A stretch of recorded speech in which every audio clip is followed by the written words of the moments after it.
GSD Golf community, welcome back to the next episode of the GSD Golf Podcast.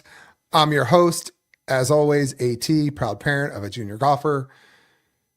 Here we are. We talked about making the 2025 golf season the best season ever, and I think we've done that. I think we've set a standard that as we move forward into 2026, you as our viewers, as our guests, as our community can only expect us to deliver bigger and better things. But it is the holiday season. We're in a giving mood. We want to give away some golf hats. We want to give away some GSD golf swag. So hit us up. Let us know you're watching. Send us a direct message. Let us know why we should send you a zip up or a hat. We got knit hats as well. Let us know how we can help you out.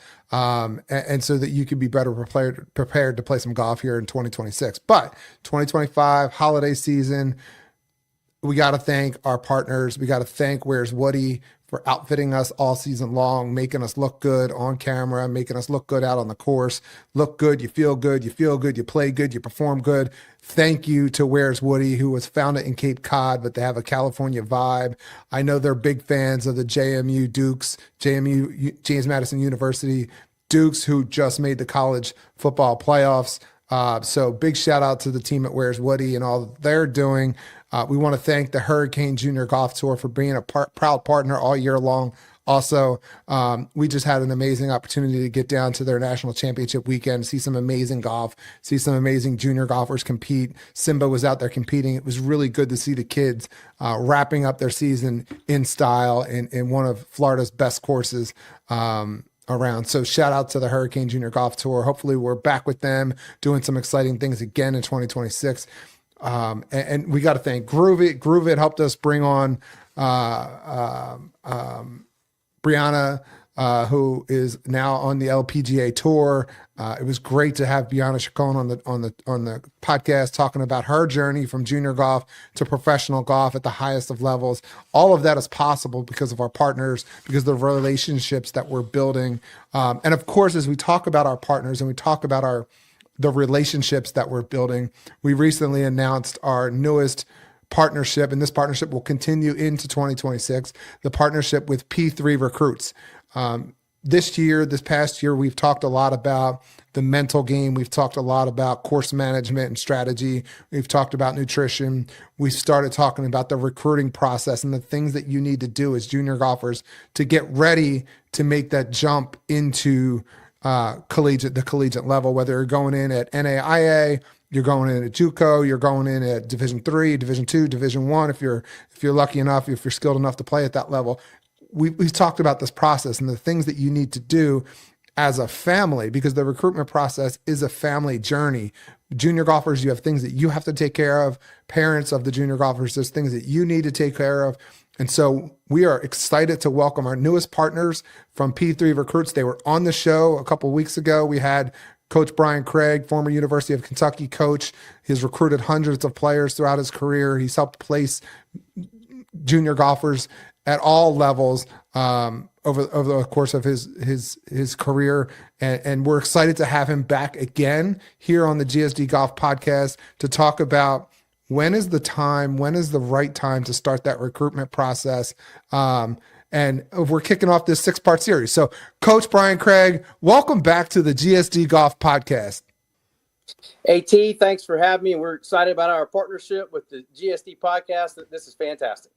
Yeah, we're excited. We're excited for the opportunity to work with you and the team a little bit more and educate junior golfers on all the things that they can do, the parents of junior golfers, all the things they can do to get more engaged with the journey of the recruitment journey as a whole, but the little things that go into that. And so we're going to talk all about that. This is the first, I know it's the second time for you on the show, but it's the first of our 6-part series on the recruitment process. And we want to jump in. We know your time is precious. It's the holiday season. We're getting ready to wrap up 2025. But as you start to think about the golf season's now kind of officially over for most junior golfers, you got a little bit of downtime here, December, early January. What should we be thinking about from a recruitment process? Is it too early to start the recruiting process? Well, this is the perfect time to communicate with coaches in terms of maybe getting their attention, because they're in their off season as well. And point. Their fall season's over. Obviously, most of the students are probably either in finals or about to start finals. So this is the one time for coaches they get a little bit of downtime, right? You can't really, at least on the men's side, there's restrictions on recruiting going off campus because of a recruiting calendar. The women also have a little bit of that. So it's a great time to get started, depending on obviously what grade you're in.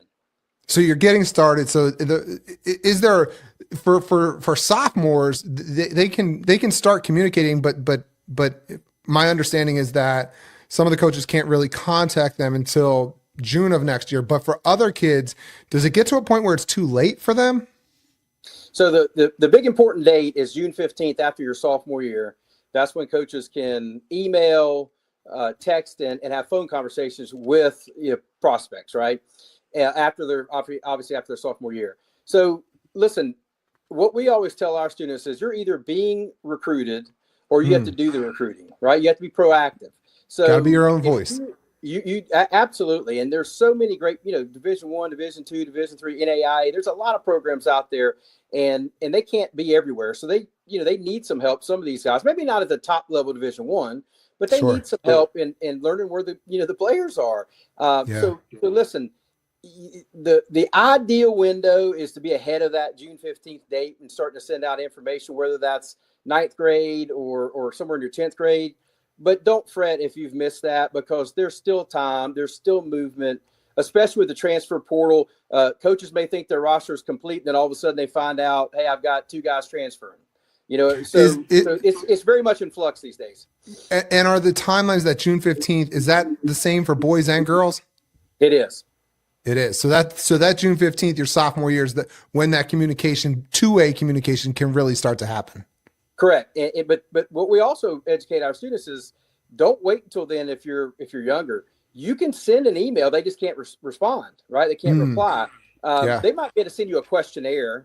That's kind of about the only thing I think they might even be able to acknowledge one time your email, but no recruiting going on. So you can send it earlier than that. No question about it. If you do something good, if you're a really good player already, say by the 8th or 9th grade, go ahead and send some information out to these coaches. Try to get on their draft board, but just understand they can't reply yet. What are some key milestones or achievements that junior golfers and the parents of junior golfers should think about sending when they do send those emails? Yeah, that's a great question. So you really need to be sending something of value when you contact these coaches. So if you're an accomplished player young, which obviously we see, a lot of that, then go ahead and don't be afraid to send something out and try to make sure those coaches are aware of you, so that maybe in the spring or summer of this upcoming year, they can watch you play. Again, even if they can't contact you yet, they still can evaluate you. They still can watch you play at a tournament. That is totally fine. The other milestone, really, to be honest with you, AT, is just age. Like if you're a little bit older, even if you haven't done a ton yet to garner their attention, you need to be proactive and send some emails. And because listen, when you bust out, and hopefully you'll bust out, everybody's on a little different journey here. Some people peak when they're really young. Some people peak later. But it's kind of like keeping that pilot light lit. And so that if you send them a few communications and then all of a sudden you do something really good and you just finish, have a nice high finish, then you can send them an update. And then they might be like, oh yeah, this Steven kid, he's been sending us some updates. Look what he just did. I'm going to hop on a phone call with him, or I'm going to go watch him play. So don't be afraid to go ahead and send anything now, because your record isn't quite there yet. If you're of age of this, like, listen, there's only so much time. So don't be bashful. Only so much time, right? And that's actually a good segue. My next question for you is the families of kids that are starting to get to that freshman, sophomore year, if they haven't accomplished something recruitable, so to speak, are there other things that they should be looking at, grades, journeys, camps, things like that they should be adding to that email? Yeah, that's a great question. So let's say you haven't really done a whole lot to have on your resume yet, but you feel like your best golf's in front of you. And let's say you have, pretty good looking fundamentals, and you just need some more experience and a little more time in the game, maybe to get somewhere. Again, I would encourage those students to one, still email those coaches. And what we tell students point blank is, if you have a pretty looking golf swing, put it in the email. Okay. If you have a funky looking golf swing, but maybe listen, Jim Furyk had a funky golf swing. He was pretty good, right? Like I'd love to have a team full of Jim Furicks, okay? But if you have a golf swing that's not, aesthetically beautiful and your results aren't there yet, you don't need to put it in there yet, right? Just hold off on that until later, to make sure that you're doing, things that help you be successful. But so anyway, the email part is certainly very important. And the other part is like these camps, these exposure camps, we're starting to see more and more of those happen. And our guidance on that is very, very simple. If there's coaches at that camp that you have a realistic chance of playing for one day and you have the money to do it, I think it's great. Okay. Let's talk about the word realistic, right? You and I, we had you on before. We had a great conversation around this, the entire process. This time we're talking about when to start that process. And I think when you start that process as families, as juniors, as teams that can help these juniors find the right path, you and I talked about making sure you're looking at the right schools. That's key to this, right? Yeah. One of the most important things is having an appropriate target list that is a good match for you athletically and academically. And that's a mistake that we often see where people, they just don't understand the level of play sometimes and what you have to do to get the attention of some of these bigger schools. And so you want to you really have to have a little self, parents can help with this, right? Have a little self perspective there and say, all right now, these are good schools for me. These are places I have a chance to play for. And then listen, your story's still being written. So if you break out and do some great things, you can always climb up the ladder, right? That's so key. So key. You climb up, you can always climb up the ladder. You said it earlier, everybody peaks at different stages. No question. This game is unique in that you see, I had a number of players at Kentucky in my 22 years of coaching there that weren't great junior players, end up being terrific high-level Division I SEC players, and they just developed, right? Sometimes it was because they were physically still not filled out, and once they did that happen, they hit it further, then all of a sudden they could play with these people who beat them when they were 16, right? And we always tell people, listen, the goal is not to be the best 16-year-old, right? The goal is to keep improving, keep growing, and see how far you can take it. What, as we go through this, so GSD Golf Community, we're on with Coach Brian Craig from P3 Recruits, our newest partner. We've partnered together this year. We're gonna raise the visibility for you. We want to help you get the visibility you need as junior golfers, help parents understand the key resources. They have a number of packages on their website. Check them out, p3recruits.com. This will be airing. I know we're coming to you about a week or two before Christmas, but we want you to, you think about that Christmas gift, you think about that holiday gift for your rising junior golfer. There's no better package to look at than P3 Recruits. Check them out. Coach Craig's involved in this whole process. You get hands-on learning. Coach, what are some common mistakes that you see families make early on in this process? Well, we obviously just brought up probably one of the biggest ones is not having an appropriate target list and making sure that you're not wasting these coaches' time. You're not wasting your time. Okay. If you do something good, you can always step up and send it to some coaches that maybe you haven't emailed yet, but now you've given them a reason to look at you. Right. So that is certainly one. And then I think another one is also on the communication side, it's expecting you to get a reply for all these emails. Because I'm telling you right now, and I was guilty of it. I sat in that seat for all those years. College coaches are notoriously horrible with replying to email. Okay. And so I'm talking about like once you're of age, right? You've passed that June 15th date of your sophomore year where they can respond. Hopefully they will. But if they don't, don't take it personally. You just need to be tactfully persistent and keep sending, don't wear them out, but just tactfully persistent and have some value to keep sending them so that hopefully, you will end up getting their attention, obviously. And then the third thing I would say is, and we touched on this a little bit, is just the timing of it, right? Like if you are before that date, don't think that you have to wait until that date of June 15th to send anything after your sophomore year. Go ahead and do it early. Like go ahead and say, hey, coach, I know you can't reply, but I just want to let you know I'm very interested in your school. Here's my results. I think I'd be a good fit for your program athletically and academically. You can put a video in there. You can do all that early, and I would say you need to do that if you're still at that in that class, and always put your class. Every time you email a coach, always put your class and always put your phone number, obviously your contact info in there, but definitely put your class because that's what dictates to the coach whether they can reply or not. It's interesting. You made me laugh when you say college coaches are notoriously slow at responding through emails. We reached out to a college coach trying to get them to come on the show, and we had a back and forth. And then he kind of ghosted us for a bit, and then he reached back out. So they do it to us too, not just the junior golfers. But Coach, Yeah. when you think about a player, if they're ready, if they're not ready. I think as parents, we probably look at this. We have junior golfers that want to start communicating. They think they want to play at the college level. Are there key indicators to see if a kid obviously scores, right? But as to that point of some kids advance faster than others, are there other key indicators that you can look at and say, it's coming, you just haven't gotten there yet? Yeah, that's really the hard part in recruiting, is that everybody knows who the good players are. That's pretty easy. Yeah. Some people peak early, they have the results. Now those players are hard to get if you're a coach recruiting them, but they're easy to identify, right? Sure. The hard part is identifying those young people who are still diamonds in the rough, right? They're still developing. Mm-hmm. Their best golf is still in front of them, and you see that all the time in this sport, obviously. So your job is to try to get that story out. That's one of the things that we do for people that hire us is that if they have a story where they were a multi-sport athlete and they really just focusing on golf, or they're late to the game for whatever reason, and a coach just looks at their junior golf scoreboard and their resume and says, I'm not interested in this person. But if they maybe watch them play and evaluate, they might go, oh, there's something to work with here.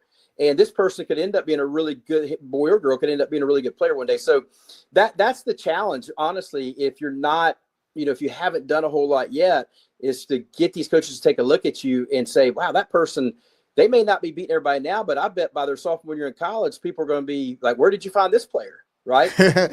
she or he is really good. Yeah. And Coach, to your point earlier about it, which is really interesting, because sometimes I think people think, oh, it's golf, they just need to see the scorecard. But maybe the scorecard doesn't tell the story, but the swing also, the swing is also part of it, right? And to your point, maybe you didn't score the way you wanted to, but your swing is something a coach can look at and be like, that they know golf swings when they see golf swings. I'll give you a perfect example. So I had the privilege of coaching this young man at Kentucky named Cullen Brown from Eddyville, Kentucky. Cullen was the most amazing person I've ever known in my entire life. And tragically, he got osteosarcoma and died of cancer in he only played 1 year at Kentucky. And I'm still very tight with the family. They're the most wonderful people on God's earth. I mean, these people are awesome. Well, Catherine Brown is Cullen's little sister, and she was an athlete and played basketball and this and that, and really wasn't gravitated to golf like Cullen did at a young age. And I would see her strike a golf ball when she was like 14, 15 years old. I'd be like, Catherine, like, girl, it's coming. Like, you need to play golf, right? And so she ended up on her own, volition. She obviously said, I'm gonna go all in on golf. But at that point in time, where she was age-wise, like, most coaches, if they didn't see her, they would just send an email saying, hey, we don't have anything for you. Good luck. Right. Because she didn't have the resume. She didn't have the ranking yet. But like, I'm just like, listen, this girl's got it. And thankfully, I go to Borst, our women's coach here at Kentucky, said, went and watched her, obviously, and thought the same thing. And as we speak, Catherine is a junior, just finished her fall semester of her junior year. And I don't know, she's one of the top probably 25 or 30 players in the college game right now on the women's side. Like, she won a tournament in the fall. She finished second in the tournament, and then like two other solid finishes, right? But at 15 or 16 years old, there was lots of girls, really beating her, pretty easily, right? But I'm telling you what, it was coming, right? You could see it in her, and it's so great to see her develop like this. But that happens all the time in our sport. It does. It happens all the time in our sport. It does. We were talking, I was talking with my son's swing coach 2 weeks ago, and we were talking, he was telling a story about a young man that was a junior golfer that was grinding, putting in the work. It just wasn't clicking. He wasn't getting the results, He got to his senior year and he knew he wanted to play golf in college, but he just wasn't getting the results. And then it's like the light switched, and this man went on a tear through his senior year, ended up playing Division II for a year and making a jump to Division I. Those things happen. It's out there. You never give up on the dream. What is it, Coach? What does it mean? Because you've had to have had this where you have players that are on your radar. What does it mean to actually be on someone's radar? Because you hear all the time, we were walking at a camp recently, and one of the parents was saying, "Oh, my boy's talking to this school and that school. He's on the radar for this school." What does it really mean to be on the radar? Yeah, if you're really on the radar, it's pretty simple. These coaches all have a list, and they have it broken down by class, and they have their people that they on that list that they want to watch play, that they're going to recruit. Now, they may not be able to contact them yet because of the timing of it, like the date we talked about, but they literally have them written down somewhere, like whether it's on their notes section on their phone or on, coaches might have I know a lot of coaches, have a dry erase board maybe in their office. They've got it written down, them and their staff, their assistant coach. And so they're actively, they know who they are. We were just at the coaches convention in Las Vegas, seeing old friends, making new ones, doing a little networking. And we talked to a coach at a major Division I school on the women's side. And we brought up a student that we have that's a really good player. And she said, "Oh yeah, she's already on my draft board." Right. they know who she is, and they're going to watch her play this spring or this summer. And they're, so that's a good place to be. That's where we all want to be, obviously. Everybody wants to be on the radar. Coach, so to get on the radar, one of the resources that's out there is P3 Recruits. Talk to us about P3 Recruits. Someone that's at home, they're listening, they're watching, you sparked interest. Maybe somebody purchased a package for their holiday for their kids, and they're like, this is where we want to go. What's the next step when they reach out to P3 Recruits? It's real simple. We do a free consultation call, like a Microsoft Teams, Zoom type call, to see if there's a good fit there and see if there's a student, their family might be interested in working with us. If they are, we're gonna have a talk about their target school list. We're gonna work on them with their communication with the coaches, the timing of all that, making sure. That's another thing, by the way, just to throw in here. I was sitting beside a national champion Division I men's coach at lunch, and he said, "Hey, would you tell any of your students to do not send a long email like this?" And he handed me his phone, and it was a book somebody had sent. Like, I'm just scrolling, right? I'm like, oh my goodness. And I hate to say it, I don't know who sent it. I didn't look at the kid's name, but this coach is just going to hit delete. He's not going to read it, right? So keep them short and sweet and to the point. So we help with all that, obviously. But our biggest asset is our networking and the people we know, and hopefully being able to get to these coaches and just say, listen, we've vetted this person, and they can help your program. Give them a look. Give them a serious look, and if we can get enough of that communication going, then hopefully the right fit will happen for that student. And Coach, the process of someone comes on board, I think one of the things we talked about before is making sure we identify. You all would be key to helping these student athletes identify the right schools to target, correct? Absolutely. We usually start by asking them to, hey, send us your target schools, what you're thinking about, and then we will add to it or sometimes subtract from it, obviously, or just say, listen, some of these schools are fine, but you're going to have to do more to have a chance, to really get on their radars, right? Their draft board. But we definitely help create that, because there's a lot of schools. There's 300 and I believe 11 Division I schools. There's like 200. I'm talking about the men.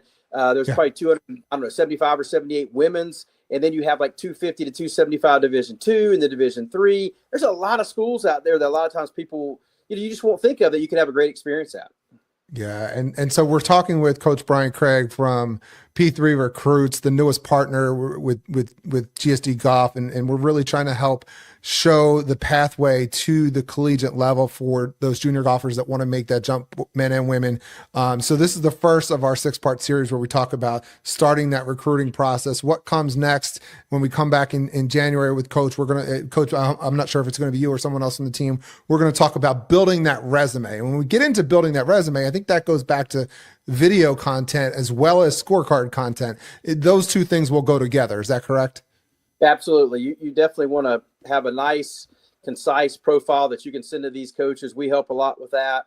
The biggest thing, like I said, is we want it to the point. We don't want to waste their time. We want something to catch their attention quickly, so they're going to look at it and hopefully read what you sent them and take a look at your videos if you include that as well. Love it. Coach, before we let you go, any holiday plans? You're going to be eating and be merry this holiday season? What do you got going on? We're going to be here in Lexington. We already have a fresh snow on the ground right now as we speak. So maybe we're going to have a white Christmas this year. 18, there you go. But we will go down to Florida, see my wife's family a little bit afterwards and get in some of that good Florida sunshine. Well, Coach, we want to wish you a happy holidays, a happy new year. We look forward to doing really great things with you and the team as we move into 2026. So enjoy the holiday season, and we look forward to having you back on in January.